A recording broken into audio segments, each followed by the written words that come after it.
Well, precisely, that's what we're talking about, Nigeria's leadership recruitment process. But we're going to bring it down to something that's currently happening, and reflected in almost all of the dailies. The fact that a lot of the frontline candidates are looking for their running mates, and there's been that search going on. What should be the criteria? What should political parties be looking at? Is it different from some of the balancing acts which they are trying to bring out now?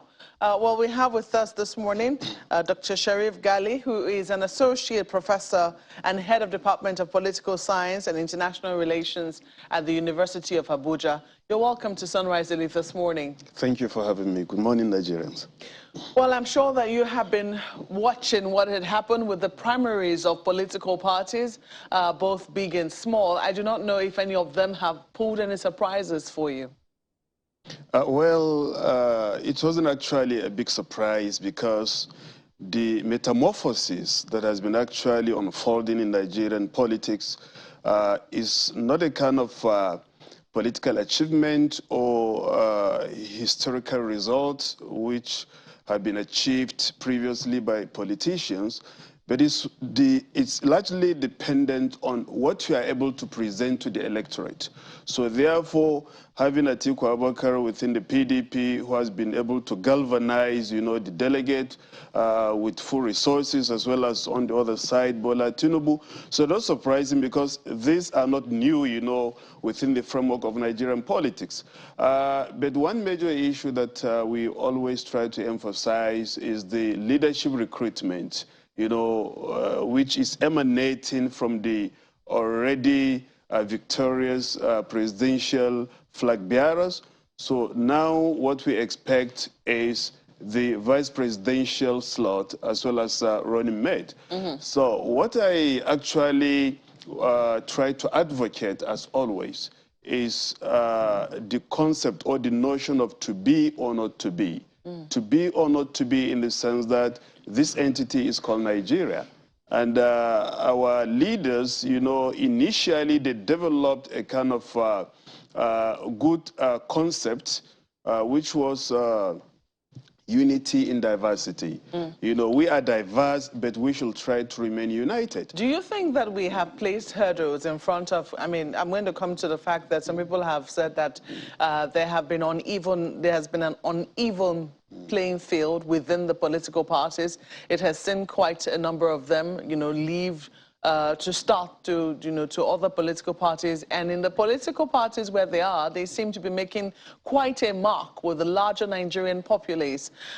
So do you think that first, within political parties, there has been an even playing field? Some people talk about the role that money played or continues to play in our politics, and the hurdles that we have set. So for instance, within political parties, there was a talk of this rotation, north-south divide. Now in the choice of vice president, there is a religious balancing act, and of course the ethnic balancing act. It will seem that it's only after we have crossed these hurdles do we then begin to talk about competence, whether the people can really carry out the job which we need them to carry out. Yes, of course. In each and every region of Nigeria, we have competent people, because there is no reason from which you cannot actually see people who can lead.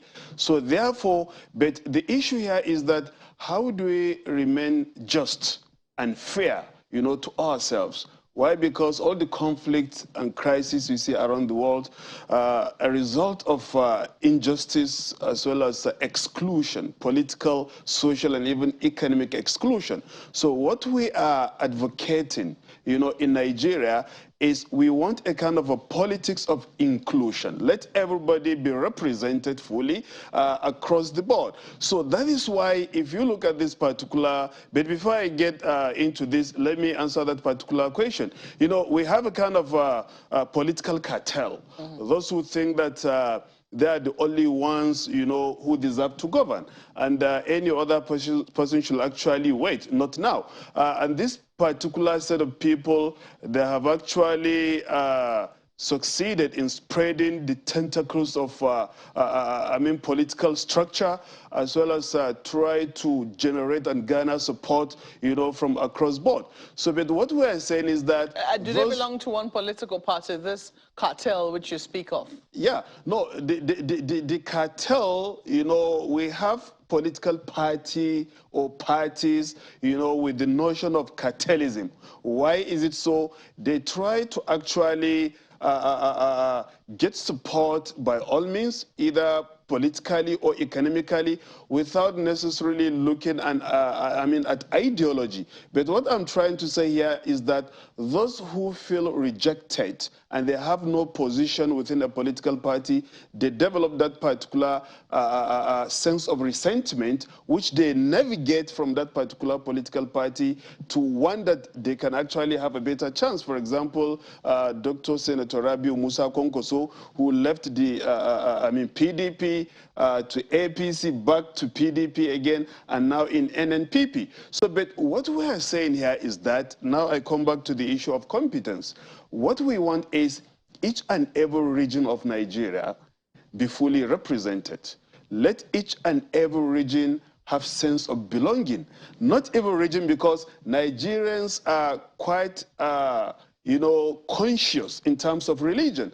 And somebody who might not fight because of ethnicity or tribalism can actually fight because of religion in Nigeria. So if religion is so sensitive, why don't we critically handle it well in order for peaceful coexistence and stability of our entity, Nigeria? What I'm saying here is that if you look at all the zoning, all the zones, each and every zone has been represented in this particular issue of vice presidential seat. If you look at the Northeast, for example, Atiku was a vice president. Coming down to the Northwest, Namadi Sambo was a vice president, under Ebele Jonathan. If you go back to, let's say, Southwest, even the current vice president, Professor Emil Sibanjo. If you go back to the Southeast, we are now referring to Alex Ikweme under Shagari, was a vice president. But there is one particular region which has never, gotten that particular position, which is the North Central. And this is a part. The issue of churchinity and mosquinity, I said this yesterday, churchinity and mosquinity in the sense that the two major religions, forgive me if I do not include the traditionalists, because these are the two major ones. Churchinity and mosquinity cannot actually exist in isolation. They have to be combined. Why? Because the Christians and Muslims live together in Nigeria as citizens of Nigeria. And having Christian population, more than 80 million, in this particular country, then they should also be what? Represented. What am I saying here is that I am against the Muslim-Muslim ticket. Why? Because if you jettison the concept of justice, fairness, unity, as well as inclusiveness in terms of political journey, then you are actually forgetting about the veritable tenet, the principle that was actually the vanguard for the foundation that brought out this particular country and bring us together. So what I'm saying here is that Muslim-Muslim ticket has not been part of Nigeria's foundation. If you go back to the First Republic, we had Abubakar Tafawa Balewa, the Prime Minister. Some people will talk about how, just to interrupt you, we just recently celebrated Democracy Day, June 12th, honoring let's say the labels of our heroes past. Moshood Kashimawo Abiola ran on a Muslim-Muslim ticket. And he was said to be the winner of the June 12 election, an election that was seen to be the fairest election for a long time in Nigeria. So when you talk about how it has not been a part of Nigeria, some people will beg to disagree. No. We cannot say completely not part of the journey. But predominantly speaking, it has not been an issue of concern. Even the June 12 was aborted, you know, and it did not actually come to reality. But it has been part of what Nigerians remember, as well as sympathize with ourselves, because the June 12 election, which was, you know, considered to be fair, had been actually cancelled and annulled. You know, it was a kind of unfortunate political situation for an entity. But all the democratic regimes... The question is Nigerians did not mind at that time. When did they begin to mind? Well, you see, Nigerians, after, let me say, that particular annulment of June 12, eventually we began to experience that particular issue of claimer, that we've been marginalized, we've been excluded, you know. Remember with the annulment of June 12, remember the Yoruba nation, our brothers and sisters in the Southwest, you know, they took it seriously, because it is our man who actually won this particular election, but why annulling this particular election? And from that particular point, that particular division, ethnic, what I can actually call identicambellism, which is literally ethnic and tribal recognition or nationalism. So that started growing in Nigeria, and people come to realize that, look, we need to actually see ourselves as one, and each and every religion, each and every region, each and every people should be represented. If you come back to 1999, after the June 12th, 1999, when Obasanjo came to power, he brought in Atiku Abubakar in order for what? For fairness. Let me not just be the Mr. President, you know, the pilot of the ship, but let us have also other people from another part of the country, also from another religion, because these are the major ones. After that, come down to 2007, when Yar'Adua came to power. He brought in, when Yar'Adua came, he brought in Ebele Jonathan, and they ran together. When people talk about a Muslim ticket, they're largely referring to the APC, I believe. Yeah. Because it does look like someone like the candidate of the PDP doesn't seem to have that sort of problems. In fact, the candidates that are being, you know, touted by the party do look like they're mostly Christians. The Labour Party, former Governor Peter Obi is a Christian. He has the challenge of picking a suitable candidate, perhaps from the north of the country. Rabbi Musa Kwankwanso will have to look down south, you know, and then, you know, I think where the major challenge lies is for the APC candidate, Bola Ahmed Tinubu, who is from the Southwest and is a Muslim. That's, I believe, largely that's what you are referring to. Yes, of course. But the question that a lot of people will ask is that if democracy is about numbers and it's about people seeing themselves in government, do you think that if a Christian candidate is picked from the north, would the majority of northern Muslims see themselves represented in him? Well, you know, the issue of representation and democratic majority, I don't think it's going to work in northern Nigeria, you know, in 2023. Why? Because poverty has already taken over, you know, the society, and people no longer, because it's just in Marxist literature, that man must clothe himself, man must actually shelter himself, and man must actually feed himself before he begins to think of politics, law, and religion. So if man lacks these particular three variables, essentials, man will not even worship God himself, you know, correctly. Man will not obey the law, you know, as you know, he's expected to.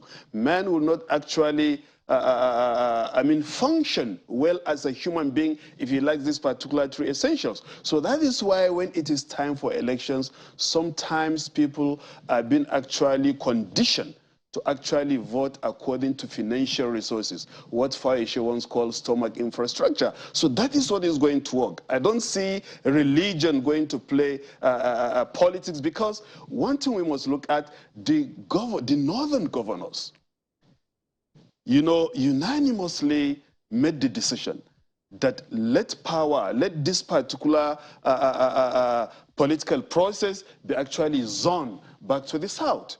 And when they agree, remember, they are the leaders in their own state. Northern governors, for example, 19 governors or 19 states, and now we even have the leader of this particular northern governors, you know, who is the governor of Plateau State.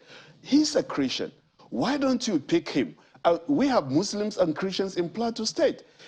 The crisis that engulfed Plateau State in recent history, when this man came, he tried to actually build peace and bring order and stability in this particular state. So what I'm saying in essence is that northern Nigeria, since you are bringing the vice president from the north, then people will not actually care about, you know, being excluded or the political system being unjust to them. Why? Because somebody from northern Nigeria is there.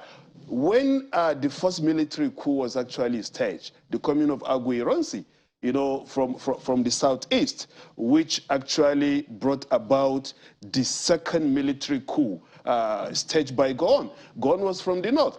And the northerners, even though Murtala Mohammed thought that Gowon was not from the core northern aspect and not House of Fulani, and he also staged a coup against Gowon. So we have these particular differences as well as division. But the only thing we have to do is to make sure that each and every part of the country is fully represented. People have a sense of belonging and emotional ties. The crisis we saw in former Yugoslavia, Bosnia-Herzegovina, the Bosnian conflict, you know, there were so many minority enclaves. You know, you think about the Croats, you know, the Albanians, you know, the Macedonians, and the rest of them. But they were actually afraid for the over-dominance of the Serbs, who actually controlled the government and the military. And that's why they started to declare independence. Well, some people would say that this is just about one political party, and that, you know, the topics are way broader the ruling party. than just, yes, it's still one political party. And that there are so many things to think of, that if we're to talk about this fairness, then it would seem that all the political parties haven't done right, because it would seem that the Southeast has largely been shortchanged, and largely, you know, sentiments should be strong towards the Southeast as we currently speak. How do you think that, looking at the problems that we finally found ourselves, do you think a government of national unity will be what will solve our problems, since we always have this winner takes all in our elections? Yes, of course. What Nigeria needs to do in this particular critical moment of our political history is to look at the entire regions of this particular entity. It was formerly the north, now going back to the southwest. Then the next dispensation, 2017, we can actually say, let's go to the southeast. 2017? Sorry, 2027, I mean, sorry. So let it go to the southeastern part of the country. Why do they have to wait that long? No, because... Today they have a southeastern candidate. No. Now the major political party, which is the ruling party, as well as the major opposition party, which is the PDP. In these two political parties, there is no presidential aspirant from the southeast. But some of them might decide to get vice presidential seat, which earlier they said they do not even want a vice presidential seat, but they want a presidential seat. But my argument here is that power is not actually gotten by force. You can only get power by the barrels of the gun, which is through military coup, or by revolution. But you have to actually engage democratically through consensus, through cooperation, in order to gain power. That is what I expect from our brothers from the southeast. But what I'm saying here is that, since if you're looking for the seat of president, and the major political parties do not actually harbor any, you know, from that particular region, then you wait for 2027, for example. The Nigerian system, the stakeholders, you know, in the political processes, let us agree also to zone the presidential seat, you know, regardless of the political party, or let me say the major political ruling party. Let it go to the southeast, because they are also Nigerians. That will actually do away with the acrimony, okay, with this particular sense of secession, you know, that we feel excluded, we are not part of the political processes. Okay, now have it. Let's see how far you can actually play the ball. That will actually do away with tension. And we are all Nigerians. These are the kind of things that we are supposed to do. Give each and every people, region, the opportunity to actually govern. And the three major tribes, you know, which are the Hausa, Igbo, Yoruba, and even the minority. Jonathan was a president, you know, look at Babangida, look at, you know, others like Abdul Salam, though under military junta. But what we're saying here, for us Nigerians, not to experience what other people are experiencing around the world. Look at Somalia. 99.something% of Somali population, you know, is Muslim. You know, but as a result of what? The struggle for power among the ethnic nationalities of Somalia up to today, Somalia is not seeing peace. And the Al-Shabaab has taken over. Which is stronger? Which would you say is stronger in Nigeria, ethnicity or religion? Religion. Why? Because I can tell you that some people can fight for religion, but they might not fight because of ethnicity. Why is it so? Even though Aidan Campbell says ethnicity as natural. There are those who will disagree, but we have to wrap up there.